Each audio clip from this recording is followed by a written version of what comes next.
Well, ladies and gentlemen, thank you for tuning in today. This is a really special interview I'm going to do with a great friend of mine and a great mentor of mine as well. That's Kyle Bukauskas from Sportsnet. How you doing today, Kyle? Hanging in, Andrew. How are you, my man? Doing well, doing well. So obviously we're in a bit of a unique time at the moment and have some questions for you here. So during this time, Kyle, what have you learned about yourself as you've had time to just reflect on life and without sports? That's a really good question. What have I learned about myself? I think it's been a really good opportunity just to get some perspective on, what the real necessities are in life. I mean, certainly we make a point every day to remind ourselves how fortunate we are, the situation we're in. My girlfriend and I living together here in Ottawa. She's still able to work. We're both still able to get an income during this time. We're able to afford food. We have a roof over our head. Our families are okay. I mean, is it tough? I mean, they are all out in Western Canada. Is it tough that we can't see them? Yes, but it helps that, through stuff like Zoom and FaceTime and everything else, we're able to at least stay connected like a lot of other people are. So we're very fortunate that that we are, all things considered, in a more than okay situation as we kind of wait this thing out. And it's just been a good reminder of, really what do you really need in life? I mean, you need to be able to eat, you need to be able to replenish, you need to be able to have shelter. But outside of that, I mean, all the other things when normal life is going on that you think that we need, whether it's materialistic stuff like I need to be able to go shop, or I need my 6 o'clock reservation at Burns on a Friday night, or I need my Starbucks coffee before going into work in the morning. I think this has just been a good reminder of, what really is important, what really is necessary in life. And so for me, up until this all came to a screeching halt, who at this time was just beginning to really ramp up, looking towards the Stanley Cup playoffs and towards the end of the regular season, where you're consumed by sports all of the time. And now to get into a position where none of that remotely matters, right, in the big picture of things. Certainly sports are going to be there when all of this is over, and it's going to be a great opportunity for communities, fan bases, fanatics across the country to have something to rally around and to provide a bit of a distraction as things kind of get back to normal again. But right now it doesn't matter. So it's been a really good opportunity for me to just, think about some other things that have nothing to do with what normally consumes my mind at this time of the year. So I've really enjoyed the opportunity to be able to do a little bit of that here over this month plus. We see that you have an Anaheim Ducks hat on today. Would you be able maybe just to share with fans some of your pre-broadcasting life as a hockey fan? Yeah, well, I mean, they were my first love in terms of a favorite team, and it was probably because of the Disney movies. But Paul Kariya was my favorite player, so at the height of his playing days in Anaheim, I mean, that's where my fandom live. I've got a couple of jerseys of his, and hold on a sec here. Okay, and they were the team that I just gravitated towards at a young age. So, I mean, certainly their run to the Stanley Cup final in 2003 was something that I'll never forget. And watching those games and, the 5 overtimes against Dallas, the triple overtime in game 1 against Detroit that Kariya scored the winner, sweeping the Red Wings, who were the defending Stanley Cup champions, sweeping the Minnesota Wild in the conference final where J.S. Shigeru almost pitched a shutout through the entire series. And then, of course, the heartbreak and losing in 7 games to New Jersey. So that's kind of where my love was. And I love the Mighty Ducks colors. I had the wallpaper in my room. My dad did a great job in painting the room in Mighty Ducks colors when I was a young kid. And then this hat, actually, I got Dana, my girlfriend, and I, we went to New York City back in 2014, not long after I had moved to Toronto to start work at Sportsnet. And she came out for a visit, and I surprised her with a trip out there. And we were in like I don't know if it was a Champ store or something, like right in Times Square. And I saw this hat. And of course, I mean, since then, in recent years, nostalgia and old logos are much more common when it comes to being able to buy hats or shirts or old jerseys and stuff like that. But back then, that was the first time I had seen the old logo on a hat in a long, long time. So I thought I have to get one of these. So that's when I bought it. So it's just, yeah, I don't wear it a lot at the time, but I figured it was fitting for our conversation here today, Andrew. And it's just a reminder of kind of what filled my heart and my desires as a kid growing up as a hockey fan. So what's your impression of what hockey could look like when it returns? Man, I guess my impression would be that I don't really have one yet, right? Like, it seems like anything and everything is still on the table at this point. I'm certainly no expert. I've tried to follow along with what's being said from top health officials, whether it's in Canada or in the United States, and the suggestions and the guidelines that they're putting in place, and the recommendations, and all the data that they're relaying to us and the public. It just seems like, I mean, man, I really like to be an optimistic person, but right now it really seems difficult to envision a scenario where, even if it's something where you're at a neutral site playing without any fans, it's tough to envision a scenario right now, or even coming back midway through the summer, for even if it's a abbreviated regular season, or if they're just jumping right into the Stanley Cup playoffs in some sort of adjusted way and format. It's just hard to imagine right now. I mean, Brian Burke was a guy, I was listening to him on Tim and Sid the other day on radio, and he was a guy that has been around hockey the majority of his life. He's worked as an executive amongst teams. He's worked as an executive within the NHL, and though this is a completely new scenario for all of us, he at least has a really good grasp of what kind of implications financially and everything of that ilk all goes into a pause that has gone this long for a professional sports league like the NHL. And in listening to him yesterday say, essentially, as much as he loves hockey, as much as he wants to see it back, like, until there's a vaccine, there's no way in heck I'm going into an NHL building. There's no way in heck I'm letting my kids going into an NHL building. I thought that was pretty sobering to hear from somebody that, again, this is a completely new scenario, but obviously has a lot of credibility when it comes to how this league operates and what's ultimately plausible. So I don't want to sound too negative here about the outlook of finishing the 1920 season, but right now it seems difficult to envision one. But for sure, as the Commissioner Gary Bettman, when he was speaking on CNN earlier this week, that he alluded to, they're planning for any possible scenario, so that if there does come a time, say late June, early July, where they're going, okay, we are in whatever capacity going to allow certain sporting events again, they don't want to then at that point be going, all right, now that we have the green light, what do we do, right? If there gets to that point where they get the green light to proceed, they've already got a plan in place, and things can move as quickly as possible. That they're looking at every possible option here week by week within the NHL offices, and obviously relaying that between the teams, the board of governors, and everyone involved as the days progress. Do you think that players that are playing their whole careers to play in a playoff-like atmosphere where the stands are packed, the atmosphere is great, do you think that players and fans would be shortchanged by not having that experience when the Stanley Cup is awarded?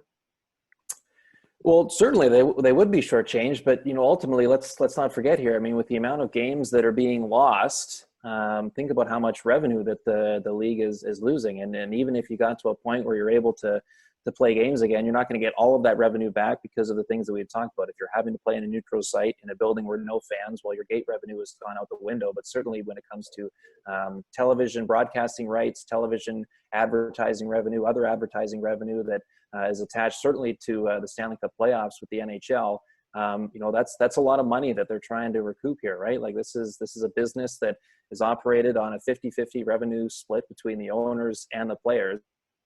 And there is going to be a huge windfall when all this is sorted out, regardless if they get this season completed or not. So I think because of all that, even if they have to play in an empty building, and the fans will get an opportunity to, on a whim, say, you know what, there's these 2 tickets on StubHub, it's Game 7, it's the team that I grew up cheering for, an opportunity for a night that they'll never forget. If that's not conceivable and happening this season, or players not being able to play in an atmosphere that is unlike anything they've ever experienced before, I think, certainly the league is obviously aware of that, but at the same time, you want to minimize as much as possible the damage financially that has already been done here to the league with the pause that has gone on, right? I mean, certainly you and I don't believe this to be the case for the second, that they won't get in a situation where they're rushing just to play games again, where they're potentially putting people at risk. I don't believe with Gary Bettman in the helm, and certainly with the board of governors around the NHL, that they would ever look at the the potential to do something like that. They're not going to proceed unless they're almost certain that they're going to be able to do it in a safe environment. But I think, again, when you talk about the money that's been lost already, I mean, that's part of part of the downside, and part of just what comes with the situation we're in now, where nothing is normal, and in order to get back to where we were, it's going to take some time, and there's going to be some hardships along the way. And I think in the grand scheme of things, if they're forced to play one Stanley Cup playoffs without fans in the building, and the fans being forced to watch just from home on TV, I think then so be it. If they have an opportunity to do it, I think that that won't deter them. So it sounds like players would be open to that. Right. And I mean, they know, right? Because the more money that is lost, and as I mentioned, the 50-50 revenue split between the league and the players, the more that is lost, then the more money that's ultimately going to come off of their paychecks, right? I mean, I don't even want to try to get into what a salary cap could look like next season after all that has gone on, but it's certainly going to be nowhere close to what they initially projected, being between $84 and $88.2 million at the GM meetings there down in Boca Raton, Florida, just before the league went on pause back in March. So you think about all of that, the escrow payments that are surely going to go up for the players, and how they're going to deal with that, kind of windfall and very likely rollback that they will have with regards to the salary cap moving forward. So any opportunity to get more games in to try to, as I say, minimize the damage financially, it's not a surprise that the players would be able to be a part of it. And certainly it's not ideal, but this is, you hope, a once in a lifetime scenario where, I mean, as I say, it's not going to be as great as a packed house for Game 7 of the Stanley Cup final, and an atmosphere unlike anything else. But to be able to look back however many years later and to say, yeah, it was not a great time for the world or for anybody, but yeah, I was playing in those games in those empty buildings, and that will be another thing that players certainly would never forget. Just an experience that you never could have envisioned or imagined being a part of as an NHLer. Is it still too much of a question mark right now in regards to how the NHL draft will proceed, and also free agency? Yeah, I mean, certainly, I think, that's all just pushed back for now, right? Because I mean, you can't have free agency until you have a completion of a season. You can't have a draft until a completion of a season, and the playoffs as well. So I think that's all just on the back burner, and delayed until further notice, along with everything else right now. I mean, that's the other thing. I had an interview with Thomas Chabot of the Senators yesterday, and that's the one point I brought up with him, and he agreed upon. I mean, you think about all the draft eligibles this year, especially a kid like Alexis Lafreniere, a Quebec-born player, the opportunity of likely being selected first overall in the Bell Center in Montreal, of all places. Like, you think about a couple of months ago, what kind of thoughts must have been going through his mind about what that whole experience will be like. And certainly for all the players that are drafted in the first round, they hear their name called, they hug their family, they walk down to the stage, they put the jersey on, the photo, and all the press and media that comes with that afterwards. This year's crop, they're not going to get a chance to do that, right? So they're missing out on that too.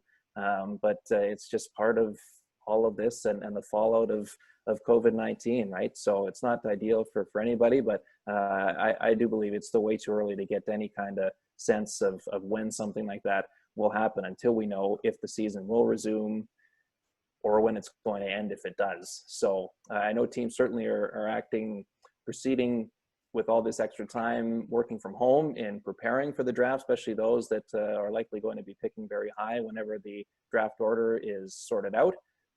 But in the meantime, who knows when they'll actually be able to make a call and make their selections. What do you think some of the positives are that all of us can take into what is going to ultimately be a new normal when hockey and all sports resume? I mean, I guess just bigger than hockey. Again, not taking little things for granted when it comes to hygiene, washing hands, stuff as simple as that. I mean, the ability to give someone a hug that that I've been longing to do that. There's little stuff like that, and really just how quickly it can all be taken away if we're not careful here. So I hope that's kind of the the ultimate takeaway, and just the value in connecting with people face to face. So I wonder, I mean, with all this, the Zoom calls, the FaceTimes and everything like that, which has been a huge source for us to stay connected with people outside of our households during this time. I just wonder if once we get on the other side of this, if technology and the things that had consumed us for so much of our hours in a day beforehand, that it gets put aside a bit, and then we find the simple pleasures in, talking to someone face to face, or reading a paperback book or something like that. Those are the things I wonder about. And then, even moving forward, just realizing how valuable frontline workers are, grocery store workers, all the real heroes and superstars of this time, not taking any of those people for granted at a government level, at a public level, just understanding how important they all are in making this world spin. You had the opportunity to cover the Montreal Canadiens as their official rinkside reporter for Sportsnet. I've obviously got Andrei Markov's jersey behind me, as he just retired yesterday. What are some of the memories you can tell us about being at rinkside at the Bell Center for that season? Just with Markov specifically, or more so the season in general? Yeah, the season in general. I mean, I'm sure, as most people know, Markov isn't the most outspoken player of all time. So if you have anything for Markov, even just watching him as a player, and then also just being a reporter for the Canadiens. Yeah, I mean, he was just kind of the quiet superstar, as you know, Andrew, being a fan of the team. And he was a guy that, didn't say a whole lot, but anytime he did speak to the media, like, there was always something there that kind of made you wonder, made you laugh, or something like that. And maybe part of that was the language barrier, but he was a very interesting guy, and obviously, incredibly respected amongst his teammates. Went through some brutal injuries over the course of his career, and then managed to keep on playing and was reliable back there. I always remember, so that was my first year there. It was also Shea Weber's first year there, and talking about Andrei Markov's ability to, the spin he put on his saucer passes a certain way, whether it's spun clockwise or counterclockwise. He knew how to spin it properly so that Shea Weber then, on the receiving end of it for a one-timer, could get the most out of that pass. I mean, it was just little stuff like that, someone like myself, who never got anywhere close to the NHL as a player, would never even think about being something that you would factor into a pass or a play like that. But he was all about the devil in the details, even if he did so in a quiet way. But that season in general is just a whirlwind for me, because that was my first time being embedded with a team in that regard, where you're traveling to basically every game. And as far as a rinkside host, I believe I did 70 of the 82 games that year. So to go from just a regular news reporter, where you didn't travel a ton unless there was something big going on, or playoffs, to then being on the road almost all season long. You had games every second night. You had a new opponent to kind of prepare for, and get a sense of where their team is at, and learn the storylines going on there. You tried to keep on top, obviously, of what's going on with the Canadiens. And there was a lot that was going on there, right? I mean, that was the season that Michel Therrien got fired and Claude Julien was brought in right at the bye week there in February. Alex Galchenyuk had a red hot start, and ultimately got injured, and perhaps that cost him a whole lot more than just that season, when you look at kind of the player that he is in the last few years. So between that, it was Shea Weber's first year, and the Subban-Weber trade was still very fresh in everybody's mind. And you'll never forget that, the first game back in Nashville, where Weber scored and Montreal won in overtime, and then PK's first game back in Montreal, and the ovation that he got for the game, and then Montreal scoring with, it felt like, I think it was under a minute left in the third period to win that game, and then the reaction of Subban after that, after Nashville had played a pretty good road game up until that point. Just little stuff like that, and finishing tops in the Atlantic Division that year, and getting into the playoffs against a very good Rangers team. And because of the wild card crossover, they had more points than either the Bruins or the Ottawa Senators. There were 2-3 in the division that year. But because of how it was formatted, it ended up in a wild card position and ended up going up against Montreal. And as good as Carey Price was in those 6 games, Henrik Lundqvist ultimately outdueled him, and the offense for Montreal had dried up, and just like that, their season was over. It was the 1 year of Alexander Radulov too, and man, what just a spark plug of a player that he was. And seeing some of the ways that he interacted off the ice, little glimpses you'd see of things when you're at the rink and working in a Rinkside host capacity. Just little stuff like that kind of sticks with you. It was just, as I say, a whirlwind, a whole bunch of new things for me. But certainly a season I'll forever be thankful for, and I'll remember for a long time. A great crew, a great producer to work with that helped me along as me being a new guy. It was just a lot of new opportunities that I was very fortunate to be able to experience. Last year in the 2019 playoffs, Kyle, you had an interview, and one of your colleagues called it a career-defining moment for you with Brad Marchand. So what was it about that interview that was able to turn into a positive for you? I don't know if it's turned into a positive for me. I mean, it's just kind of what it was. I mean, I was obviously, fortunate to hear from a lot of people, whether it was via text or Twitter or whatever, just to kind of let me know that they were thinking of me and thought I'd handled the situation well. And I guess it went all right. I mean, certainly even I haven't listened back to it voluntarily. There's been a couple times where I've been on with interviews and it's been played back and I've listened to it that way. That's the only other times I've really heard it back since it's been aired. So listening back, certainly there's some things you go, oh geez, I wish I would have done that differently, or what if I did this differently? But at the end of the day, you had an interview subject that day that was just not going to play ball, right? Like he didn't play ball with me. He didn't play ball with the other reporters in the dressing room after the game, right? Like it was an interesting series where there's a couple things that had gone on that certain members of the media took issue with. There was some criticism that surfaced in how he played. I think of towards the end of Game 3 and the little rabbit punch that he gave Scott Harrington in the back of the head after the whistle, and people calling for him to be suspended, and that got a lot of play. And I think just as the series progressed, you could see his tolerance with the media in general, just it deteriorated to the point where he ultimately decided I'm not playing this game anymore, right? So it was totally in his right to do it, and it was a great learning experience for me. Where even in a situation like that, where you think you've got a layup, you're talking to a player of a team that had just won a series and was moving on to the conference final, and you think, oh, this will be a great conversation. He'll be so happy to talk about what has just happened. He must be in such a great mood. And then that happens, and what do you do? What do you do if he's not willing to give you any kind of sensible answer? You do what you can as the interviewer, and when it becomes clear that this is going nowhere, then you thank him and you move on. So as I said, it was a great lesson for me to go through, and I guess if you mentioned to take one positive away, I guess that's it right there. That it was an opportunity to learn that, sometimes when you think it's going to go one way, it goes the complete 180 in direction, and you've got to be able to adjust. So I'm thankful that I didn't completely freeze up, as I say. I mean, if that happened on a Wednesday instead of a Tuesday, who knows if I had reacted any different, but I'm thankful I didn't get the deer in the headlights look and just kind of kept rolling with it. That summer, like the last summer, I mean, certainly a lot of people brought it up, and that's fine. I mean, it's also a good reminder of how many people watch too. I mean, you think that first round of the playoffs, there's only 2 Canadian teams in, Toronto and Winnipeg. They were both gone in the first round. So you think, oh man, how much interest is really going to be in Columbus-Boston playoff series now from a Canadian audience perspective, because at the same time you had the Raptors going on their run. But it was a good reminder just to how many people still do watch, even if they're not the usual sexy type matchups that we typically get in the Stanley Cup playoffs.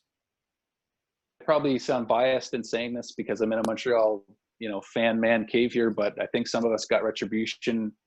Me as a a fan of yours, obviously, when they lost in Game 7 and Marchand was seen crying on the bench. But I'm not going to get your opinion on that because I'll just leave it at that. I don't have. Hey, I never the one thing that you do appreciate being around, even though again I have no idea really what kind of physical and mental toll that a playoff run like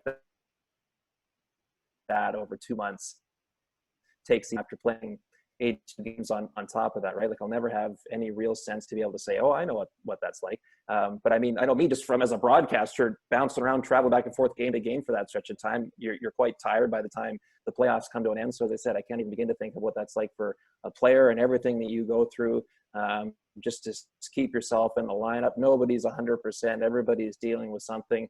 I would never, ever wish that feeling upon anybody, to get all the way to the end, game 7 of a cup final.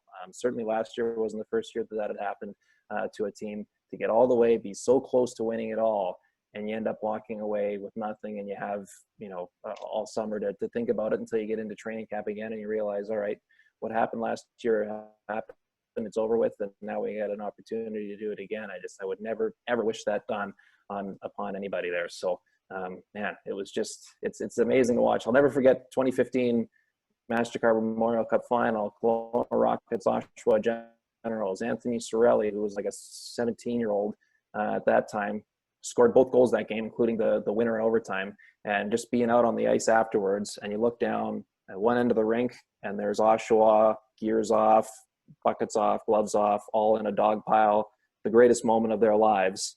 And then you do a slight turn to the other end of the rink, and there's the Kelowna Rockets all with their heads down going, this is the most disappointing, heartbreaking moment of our playing career, right? Like, just on one ice surface, you've got the ultimate high and the ultimate low.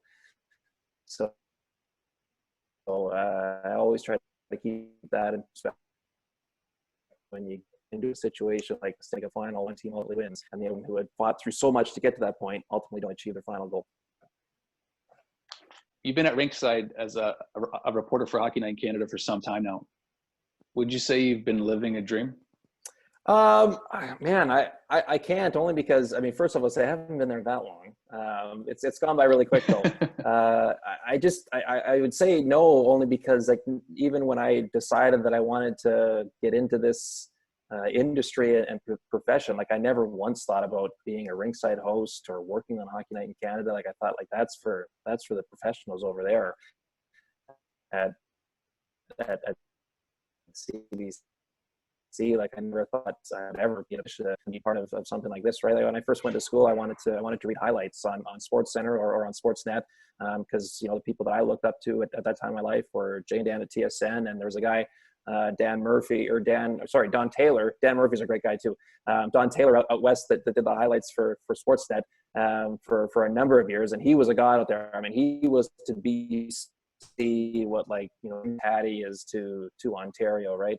He was a legend out there with how he did his highlight packs and how he kind of laced his sense of humor into his copy there. He was great to watch. And Jay and Dan, of course, have built the following that they have. So that's what I kind of wanted to do. It just seemed like so much fun. You're able to make jokes, you're able to laugh, and you're also talking about sports and describing what had just happened from that night's action. So to then get to this point now where I kind of just fell into a Rinkside host reporting role over my years as I've kind of grown over my time at Sportsnet. It's not something that I ever really considered happening. It's not something I ever really dreamed about, just because I didn't think it was possible for me to do. So all of that to say is that I'm very thankful that I'm here now, and I'm really glad that this is the path that I ultimately got taken, because it just seems like it's the most fun job in the world for me to do. So hopefully when all this gets back to normal, I'll be able to do a little bit more of it again soon. Is there an interview subject that you can think of that you haven't interviewed yet that you would like to get the chance? I would love to sit down with, like, LeBron James and not talk about basketball for a second. I just think about the entrepreneurial skills that he has, his vision from a corporate perspective, from a business level, everything that he has created outside of the greatness that he has shown on the basketball court over his life is really, really interesting to me. Scott Moore, who was one of the first guys at Sportsnet from an executive position to give me a shot when I first got going, he had left Sportsnet in 2018 and had signed on with Uninterrupted Canada, which was the Canadian arm of Uninterrupted that LeBron James and his partner Maverick Carter started. And I remember him telling me that, you walk into a business meeting where you've got all these high-level executives that are from the business corporate side their whole lives, and then you've got the athlete and LeBron James there too. And he said, LeBron was the smartest guy in the room tenfold. So I think that would be the guy I would love to speak with. Just sit down and talk about stuff. Just how he sees life, because I mean he's been I don't know if it's by default, but he has really embraced the role as being one of the faces for the NBA, not just about the game itself, but about life, about race, about business, all that stuff. He is educated on. He's well versed in, and so I would love the opportunity to pick his brain a little bit on all that.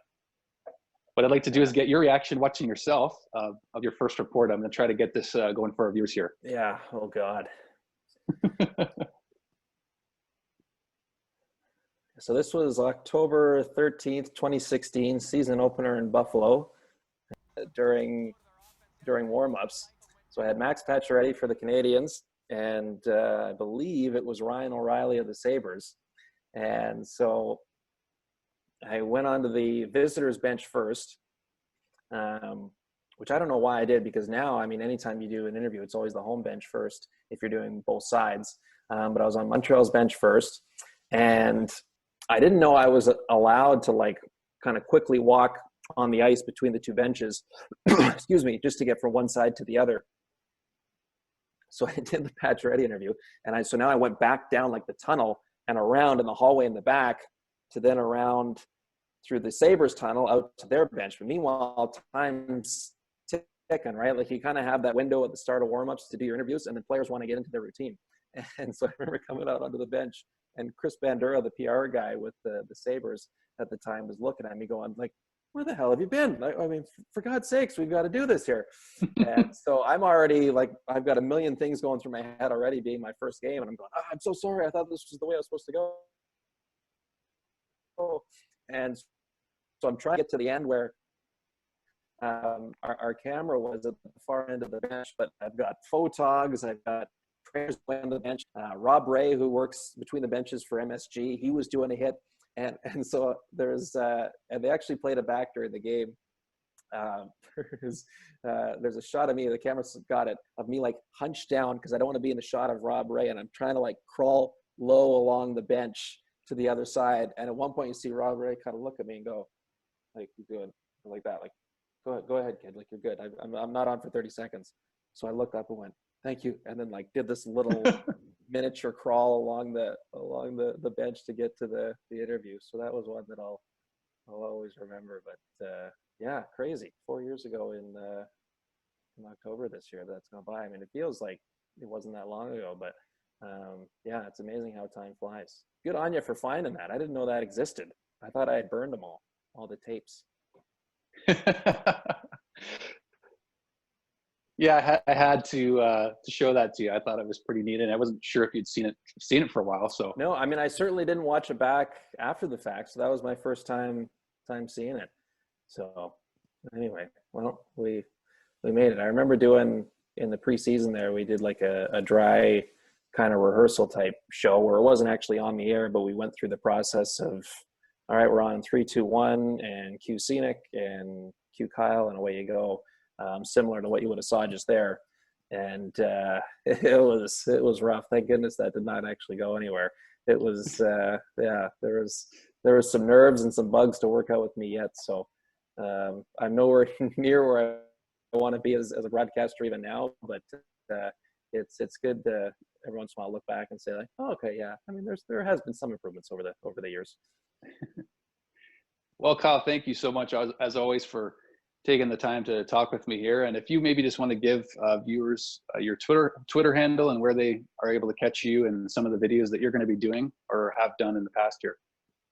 Yeah, at SN Kyle Bukauskas. I'm not totally active on there, but especially now I'm trying to get a little bit more creative just to create any kind of distraction that may give one or two people a chuckle. So it's been fun to experiment in that way. And so, Andrew, hope you and your wife Kelly there and your family are staying safe and everyone stays healthy there and we get through this all together. So thank you very much for having me on here today.